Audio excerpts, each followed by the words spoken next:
Matagal lang kami nag-UB online. It all started with just one ID. Sobrang na-appreciate ko ang beauty niya. Excuse me, do you have this? For the moment that we are born, we're aging. Constant exposure in our environment, the things that we eat, and stresses about from both inside and outside of our body, all causes to ages over time. The changes associated with aging starts to happen in some level of day 1. We begin to experience effects early in life. For example, we lose to hear certain frequency sound as teenagers. Our cognition to memory slowly to decline after a pick-up from college or 20s. In a research study with the title Physical Activity and Dietary Habits of Filipino Students, authored by Elizabeth Campado and Madonna Valenzuela, results showed that only 32.81 out of 1,706 students in the study engaged in regular activity. The main reason for this is the lack of time, while students' physical activity adherence was largely due to proposing factors such as knowledge about physical activity. About 1 of every 3 students in each year level had a below average to poor dietary habits, meaning they seldom eat properly types of food. Most of us can be healthy and active while not to our later years if we take care of ourselves. It's no surprise that regular physical activity can help maintain a healthy weight, improve mood and sleep habits, and boost overall health. And it's clear that a well-balanced diet full of nutrition is good as critical to health. Hi everyone! Introduction of the research paper. College life can be stressful due to academic, financial, and time-related issues. Because of various stressors, it is common to find college students developing unhealthy dietary habits and not being able to engage in regular physical activity. From 1985 to 2001, 19 primary studies were published on a total of 27 countries studied, which showed that college students were not physically active enough to gain health benefits. This study aimed to determine the prevalence of regular physical activity among college students in the Philippine setting to describe the type, duration, and frequency of activities they engage in and the reasons for either adherence to physical activity or for being inactive. Additionally, this study sought to describe dietary habits of the students, compare physical activity involvement and dietary habits across college year levels, and correlate physical activities and diet behaviors. The methodology used in this research is an analytic cross-sectional study. Data collection was conducted from January to March 2014 among the 1st to 4th year Filipino college students in a privately owned university in the Philippines. Total enumeration was attempted among the Filipino freshman students by administering the survey during physical education classes. This was done because the freshman data are crucial for a longitudinal study being conducted by the researchers on PA, dietary habits, and body mass index of students in the same university. A total of 1,568 first-year students responded, but only 1,121 completely and correctly accomplished questionnaires were included in the final analysis. The first-year students diagnosed with health conditions that prohibited physical activity were automatically excluded because such students were exempted from PE classes. Likewise, students who were players in the varsity teams of the university and were thus expected to have regular physical activity were not included as study participants. On the other hand, cluster random sampling was done to obtain sophomore, junior, and senior student participants. The sampling frame consisted of the list of sections per degree program per year level.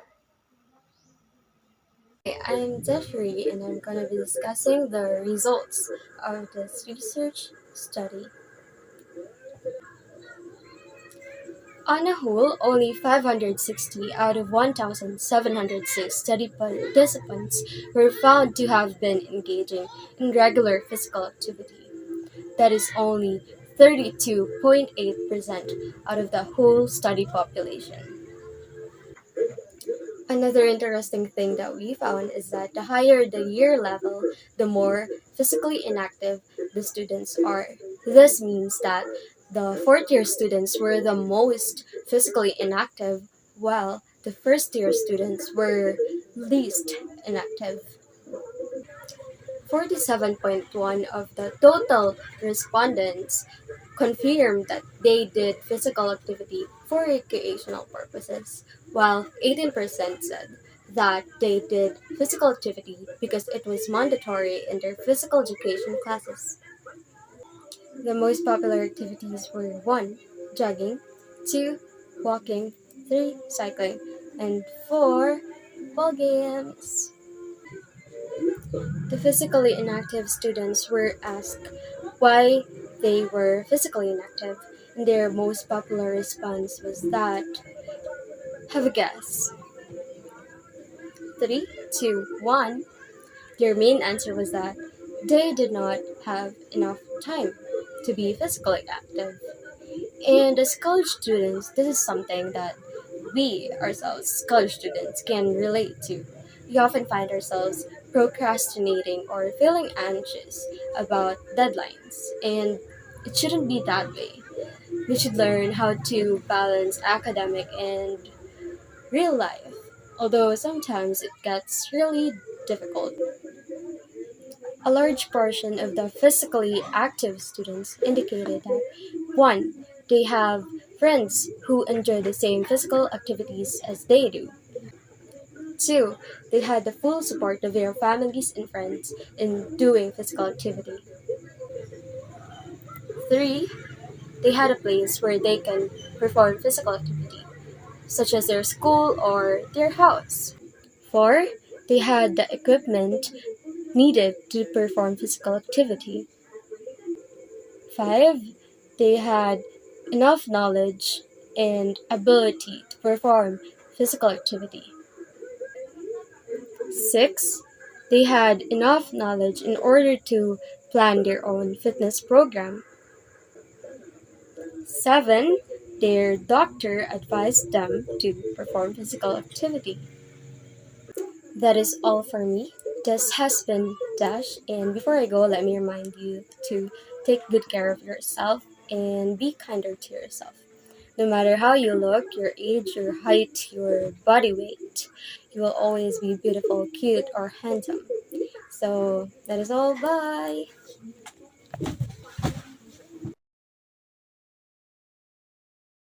Hi, my name is Carmelyn Adrian A. Gossett. So, dietary habits. In terms of dietary habits, the participants generally often ate a wide variety of foods each day. 51.8% of the participants select foods from each of the three basic food groups, the Go, Grow, and Glow foods. 43.8 who choose foods that were high in dietary fibers, like fruits and vegetables.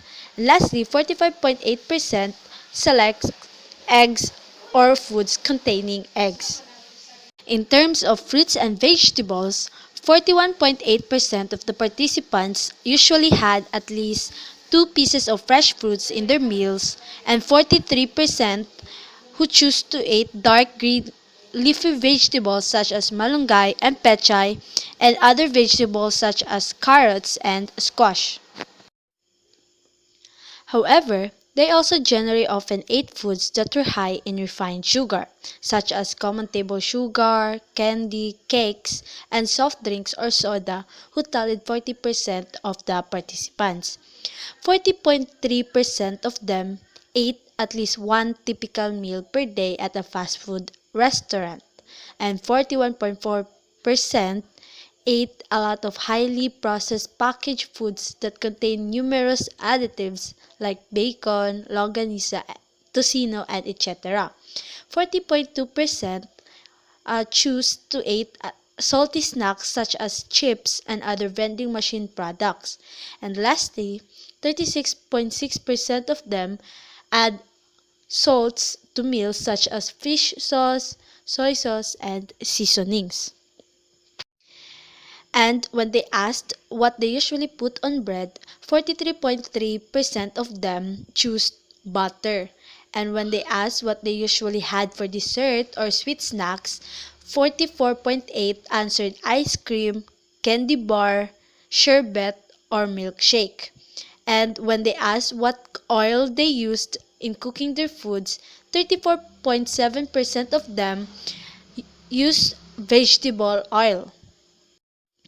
To sum it up, based on the foregoing, only around 7.5% of the students or the participants can be said to have good to excellent dietary habits.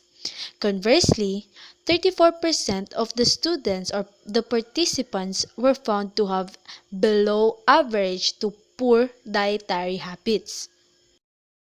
And here are the responses to the dietary habits questionnaire. So in this table will be shown here are the foods that the college students possibly eat, ranging from almost, frequently, sometimes, and rarely. Around 51% frequently eat grow glow foods. 51% of the students sometimes eat pasta as the main meal. 44% also sometimes eat legumes, beans such as mongo. 43% of the population frequently eats fruits and vegetables. 40% frequently eat high in refined sugar such as cakes, candies, and soft drinks. Around 45% of the population sometimes eat cheese. Only 41% eats luncheon sometimes or occasionally. Only 40% of the population eats fast food frequently. 41% of the population eats bacon frequently. Around 45% sometimes eat eggs. Around 40% of the college students frequently eat salty snacks. And lastly, sometimes or frequently do they add salt to their meals. So, how often do you eat veggies and healthy foods within a week or within a month? Not everyone might be tracking their food intakes and diets due to busy schedules. The perception of being conscious and aware of the foods we consume is gradually being set out of our priority list, especially when you are in college. So, a study was conducted in Angeles University, Philippines, in order to know the dietary habits of their students in college. On this data, you can see that almost 40% said that they consume fruits 3 to 4 days per week. Up to 30% to 40% students said that they have at least 3 to 4 days a week to eat leafy greeny vegetables. Also, almost half of the population said that they take rich in protein meats 3 to 4 days a week, and 40% to 45% said they consume carbohydrates foods, and only 31.8% said that they have at least 2 glasses of milk a week. Remember, it is crucial for everyone to determine and be aware of the foods that we eat in order to maintain and balance a healthy lifestyle. So, have you also tried to track the food that you intake in the day, within a week, or within a month? Or should I ask you, how often do you eat healthy foods? The Filipino college students of different private-owned universities in the Philippines were asked about the food, drinks, and desserts they usually have as part of the dietary habits questionnaire. The data shows the responses of the college students to dietary habits questionnaire. 52% drink whole milk as a type of milk they normally drink. 40.80% select chicken or other poultry as their source of protein. 43.3% normally put butter on their bread. 44.8% have ice cream or candy bar for sweet snacks or dessert. 33.7% normally have roast beef or peanut butter on their sandwich. 34.7% use other vegetable oil to cook their foods. A beautiful day to go cycling. Ah, ano yan? May activity na naman, do? Ah. Hello, my name is Roberto Blanca, the next reporter to talk about the conclusion and discussion of the research paper. As stated in this study, the major reason why there is a high proportion of physically inactive students compared to those who are actually active is because of the lack of time.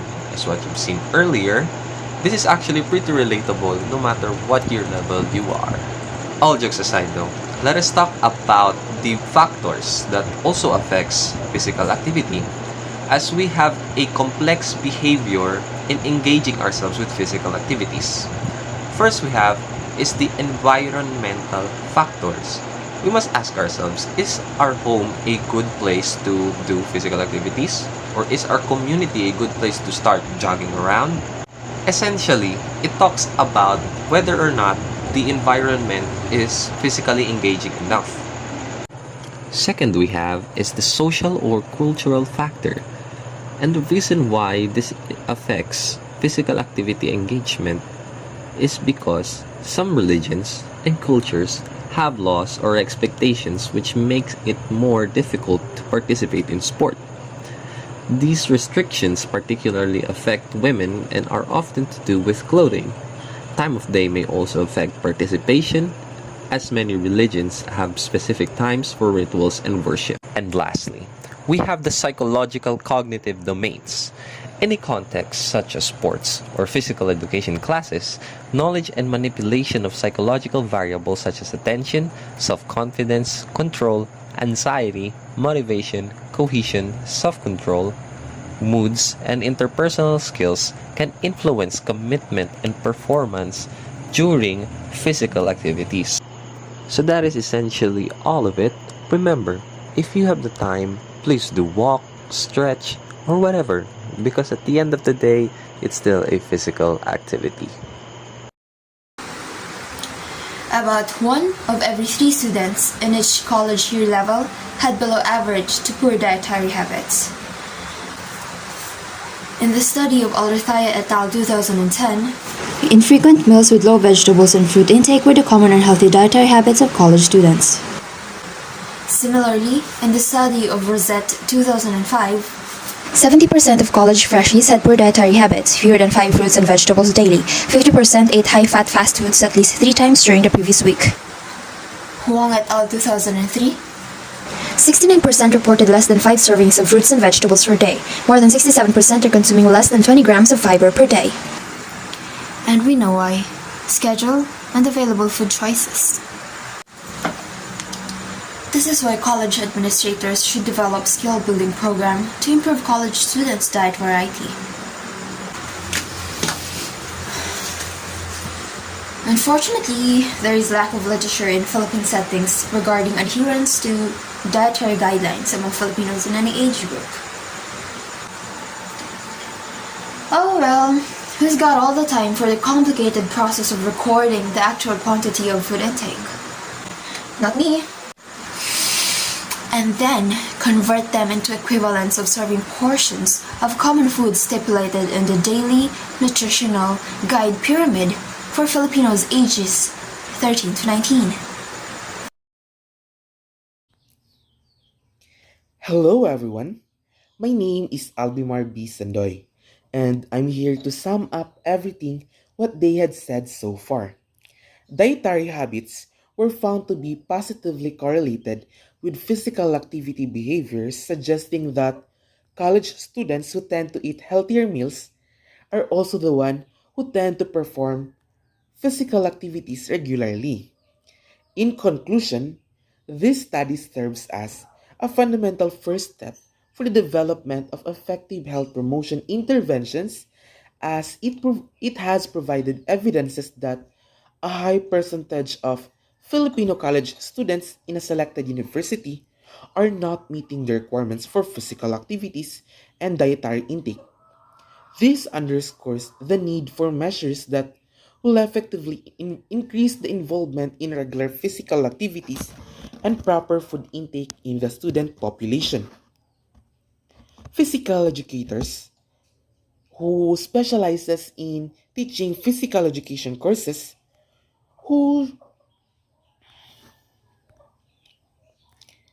physical education pedagogy specialists who tend